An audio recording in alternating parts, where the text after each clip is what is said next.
Well, hello friends. We're gonna do a late season, I don't know if it's really late season, we're gonna do a fall garden tour. So things are starting to go into their dormancy for the year, right? So they're looking a little bit different, but I think it's fun to see the garden at different times. And it's been a bit since I've done a garden tour, so I figure why not kind of show it right before winter, right before it goes to sleep and before everything comes out anew next year, and just kind of see what maybe the hits or misses were.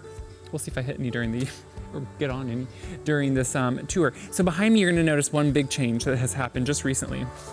And maybe you don't even remember if you've been following me. This is the east side of my yard that I don't show a lot. My house sits in the middle. I have kind of an east side and a west side.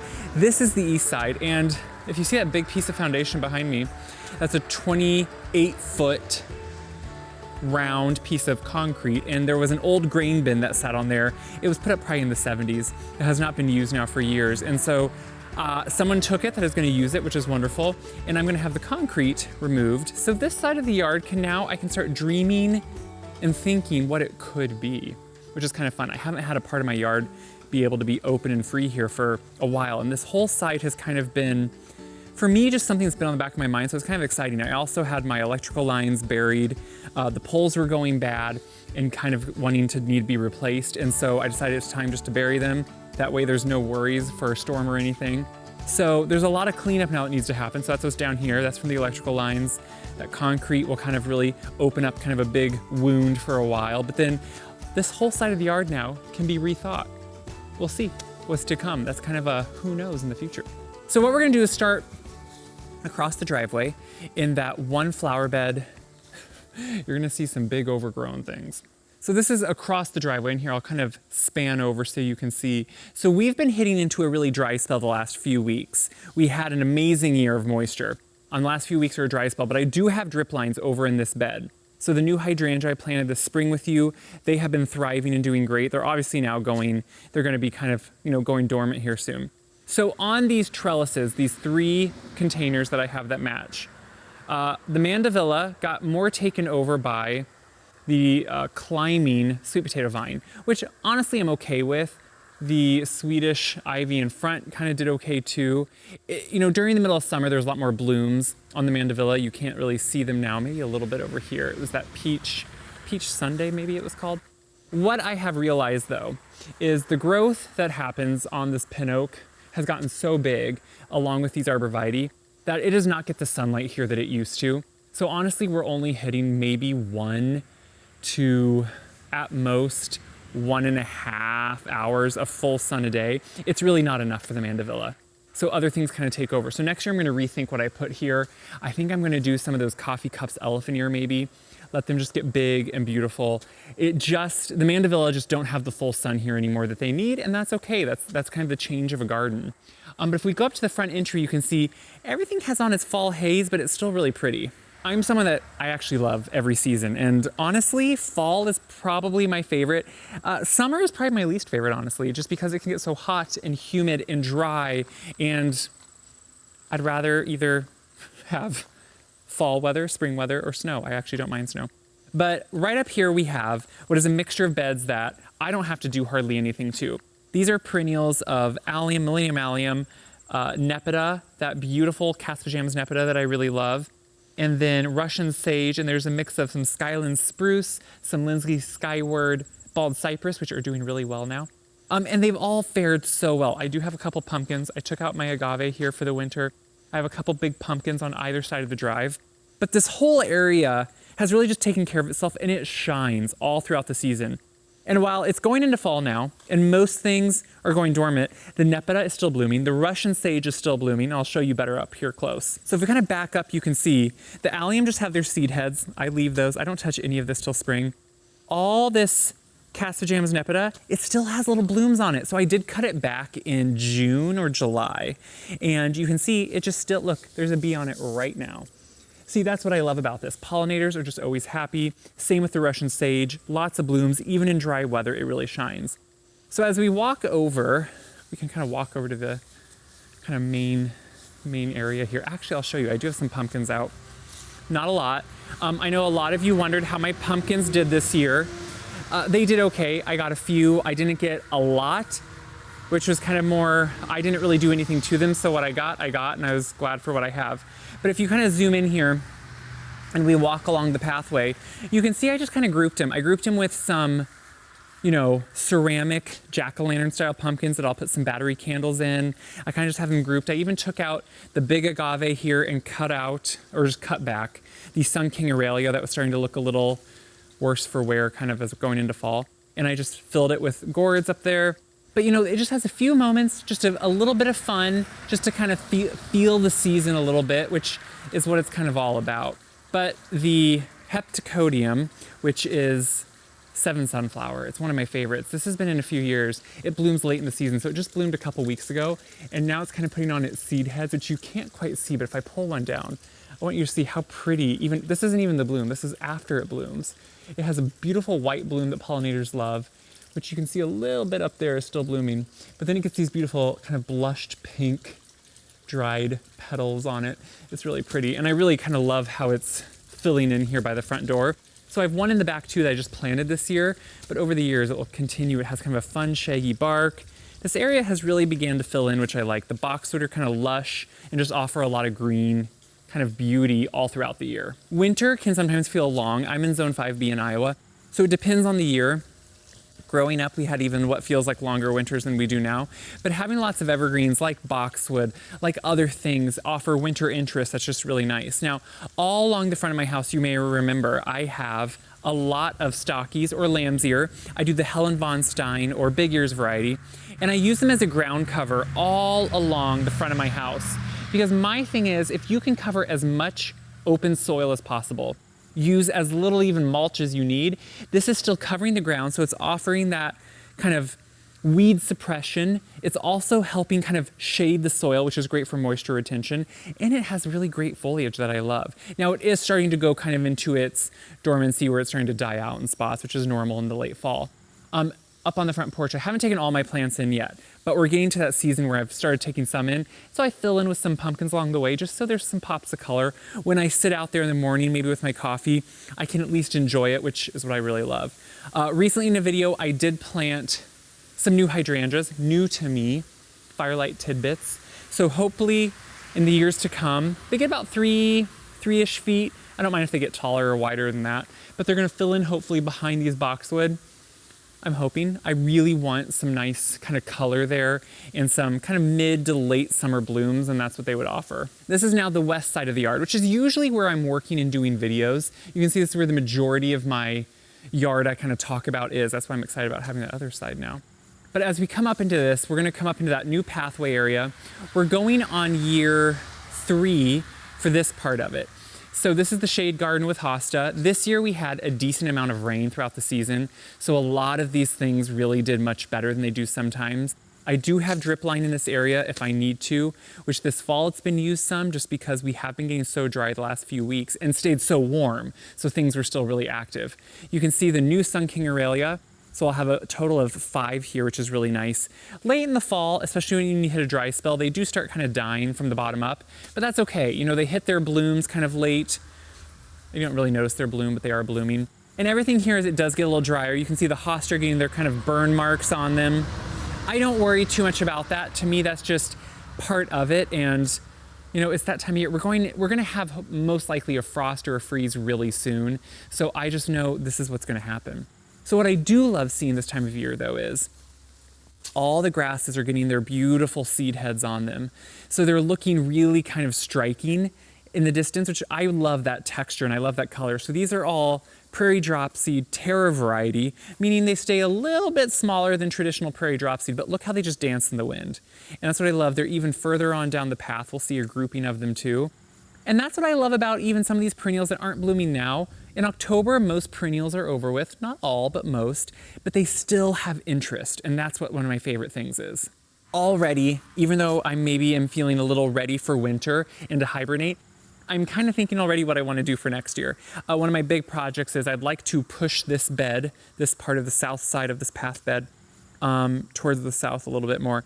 I love the Baptisia. They are a little too far forward in the bed and they are awful to move, but I'm gonna try anyway. They get tap roots on them, they get huge. They don't love to be moved. They're gonna be moved next spring. So what I'll do is let them sit over the winter, and then next spring, once they get cut back, I'll dig up as much as I can. And I want them in the back of the bed further so I can put more smaller, lower, just blooming perennials here. I want to add some more perennials to that area like this side of the path has. I want rudbeckias up there to offer kind of that late summer bloom. I'd love some agastache up there. So I would like to just do a mix of more blooms. The baptisia blooms early and takes over such a big area that I just think it should be towards the back. But now we're going into soon what is going to be just year 2 for a lot of the plantings. And that's what I always think is fun to see the difference on how much it can grow. So for those that don't remember, all of this area that you're seeing here and up to a little bit behind me was planted it's going through its 3rd season in the ground. We're not quite through the full 3 years yet. But when we come up to right the edge of these trees, this all is just in its 2nd season. So everything here was planted June of 2024. And we're now sitting at towards the end of 2025. So you can see how much things have grown in just such a short time. And honestly, even though the blooms are over, it's one of my favorite spots. So what you see here is, if you see the highlights of those grasses, Carl Forster grass, look how striking it is and architectural. I really love that. This pathway that goes kind of over to my field has really filled in. So you can walk back here to where my prairie is, and you can just kind of, and all the hydrangeas, by the way, were back here too, those limelights, those 18 of them. So it's really fun to me that it's filled in like I've wanted it to. And it just kind of offers these beautiful kind of billowing perennials all over. So I've done a mix of things that take care of themselves really. They're very drought tolerant. So we have Summer Magic Nepeta, still has some blooms on it. We have the Terra Dropseed, prairie dropseed grass. We have Caradonna salvias. We have Veronica, Culver's root. We have Sanguisorbias. We have Rudbeckia, Mountain Mint. I'm trying to think what I'm missing. Oh, some allium too, some more allium, and Joe Pyeweed. So all of those are kind of just out this mix, and they still offer, the mountain mint is still blooming back there. You can kind of see the tufts of white poking ahead. Pollinators are still finding plenty of things that they're loving. That's what I want. If you have followed me when we get into the springtime, because I don't cut any of this or touch any of it until spring. All this is a great hibernation spot for beneficial pollinators, for great insects. It offers food for birds through seed heads. This Rudbeckia, if you don't want it to reseed, you can of course remove these. I leave them for birds and I let it reseed as it does. And sometimes I dig some up, give them away, or replant some, it just depends. But this whole area I leave, and then I do what I call chop and drop. In the spring, I take a push mower, and if I need to, usually the snow packs most of it down, that it kind of breaks all off, and you don't see, it's not near as tall as it is now. If I need to, I'll go in and trim it back, but then I take my push mower, mow it all up, let it mulch back in, and it just self-feeds year after year. Super easy maintenance, low key. I do that once, and then I let it go all season. So we're coming up into this area where I set a table here, kind of after everything was planted. Everything now on this side was all planted this year, and most of it was planted from plugs. So in pretty much, we're talking like 5 months total maybe for growth. The Nepeta was 1-inch plugs. Look how big it is, and it is all billowing into the center. I have not trimmed this one back or anything. So all these things have just exploded this year. Granted, we had some good rain, so that really helps. But you can see the Nepeta, the Caradonna salvia. Some of the items were 4-inch perennials, so it just depends, but nothing was a gallon size. Everything was 4-inch or plugs. This is all still full of pollinators, just so much activity. The agastache, all this even next year will be much fuller and bigger. If you remember, these are all these beautiful trees are the Emerald City tulip trees. So they would get way too big on their own. I will keep them clipped or hedged, trimmed back to kind of create a living hedge or almost wall, which is exactly what I wanted. But this whole area has just, it really has kind of even shocked me how much it has filled in. It leads up to my fire pit area with my figs, which are going dormant. They're dropping their leaves. I got over 40 beautiful figs off of this small little one. So it's just kind of an area that's just full of beautiful growth. And this is the view I was just dreaming of. I don't know if next year will be the year. At some point, I want to extend this side and do the exact same thing and go straight into the shed and have a doorway going into my garden shed. I don't know if next year will be the year, but someday that's exactly what I want to do. And there are some little things, like I will be transplanting some of this Nepeta next year Obviously, where I put the bench, I'd like it to be clear so you can sit, but it was getting late in the season, and I decided just to leave it until next year, and then I'll transplant some of it. But all this, I'll also do the chop and drop too. But as we come along up here, I love a moment where it spills into each other and you kind of have to weave your way through. It just feels a little magical to me. I will be coming through in anything that's in containers like these cement pots or some of my cast iron containers. I will be removing all the plants and potting them up in plastic containers and taking them over to my plant room. As we hit October, it becomes the Wild West where you never know with the weather. Right now we're really warm, abnormally warm, but we could get a freeze anytime. So I will be transplanting into plastic containers to move indoors. I'm really excited for this Northwind maple in years to come. It's starting to drop its leaves this year, but I planted 2 of these, one way up at the corner and one here, and it will just offer this great kind of open, dappled shade, beautiful kind of structure. It's a Korean cross of a Japanese maple, which I'm really excited about. So we're coming down into the vegetable garden. Some things are still looking good. I'm gonna show you the reality of a lot of things and how bad some things look, because it is October and not everything always looks perfect in a vegetable garden in October. And if it does, well, you're lucky. Mine doesn't, but I'm still getting a lot of things. My cutting garden was behind me, so this is lots of celotias, lots of dahlias, which did really well, by the way. I can show you the dahlias. A friend sent me these. I have not been deadheading them well, but full of dahlias, and I will be soon taking those tubers in also and saving them till next year because they don't overwinter here, obviously, in the ground. Amaranth did really well. But let's talk about the vegetable garden. Okay, I see a spider. Guys, so many spiders this year. I think it means a hard winter. I'm gonna say it. So my tomatoes, they look awful, right? And they do. But what I did recently was I trimmed them all back. So all pretty much that's left is the ugly, kind of blight-ridden growth that happened way late in August. They looked great, actually, up until September. But I trimmed them back because what I want to happen is all the interior tomatoes, I want them to ripen, and that is what's happening right now. I'm going to circumvent the spider so it doesn't get on me. So what's happening is when you have so much top growth, and I left one at the end so you could see, all of that going up onto that trellis is a tomato. Do you see the tomatoes hanging on it? I left that just to show you how big they were. Indeterminate tomatoes keep growing, and they keep producing more and more fruit and blooming and green, and the problem is they then don't ripen their interior fruit. So most of these were green up until last week. I trimmed it back and look how many are ripening now. Same with all the other plants. So when you get late into the season and you have a few weeks before frost, trim them back before you pull them because you're gonna have probably even more tomatoes. The peppers got disease this year, most likely from all the rain, and they kind of got a late start. Now they're really pumping out peppers. So I may still can a batch of like hot pepper mustard because it looks like I have enough right here, things like that. But honestly, tomatillos, there are so many. I should do some salsa verde. As we get up in here, so many eggplant. They've been doing really well, been eating them. My fall crop of broccoli, cauliflower, cabbage is not quite ready, but we're getting very, very close. So if you look close, this cabbage, just about ready. And I can tell it has a little bit of dipel dust on it, or BT. It's getting pretty tight, so it's getting really, really close, but I'm gonna let them go a little longer. The famosa, which is the beautiful crinkled Savoy cabbage. I've been picking kale, enjoying that. I have some lettuce coming still. Swiss chard has been here all season. It's just kind of just huge. There are some late season carrots that I need to pick, beets that I can pick. So there's still a lot going on.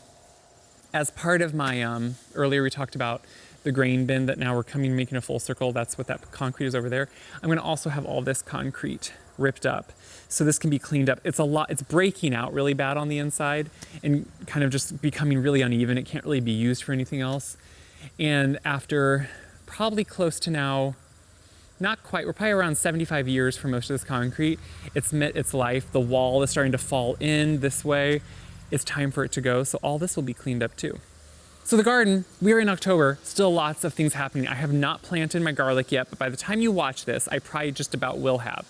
I like to plant that usually right around October. So anytime here, I will plant that down there. I have lots of leeks that I can harvest here soon. We're gonna come up into the back of the garden shed. Now, what I did do here was, I did recently trim back my peonies. They get powdery mildew, and the last few years, they've gotten really bad scale on them, which to me is odd. It's a new thing for me to have scale on peonies. So I cut them back. It's not great for it. And so I'll hit those with some all seasons dormant oil, which suffocates that scale and gets rid of it. But otherwise back here, I do have some asters blooming, some woods variety asters, and they're beautiful. I would like to actually plant more. I say that every year and then I never get around to doing it. So the big open areas are where peonies were. And this is one area where I still kind of have an open-ended, laissez-faire kind of perennial bed going. Anything goes back here. I do have lots of the Biacovo hardy geranium that blooms a lot in the spring. I have lots of humulobetony that blooms in the summer, lots of Millennium Allium, Joe Pyeweed. But you know, it's just kind of any mix of things I want to try and use. My 2 roses above and beyond, I just trim them back.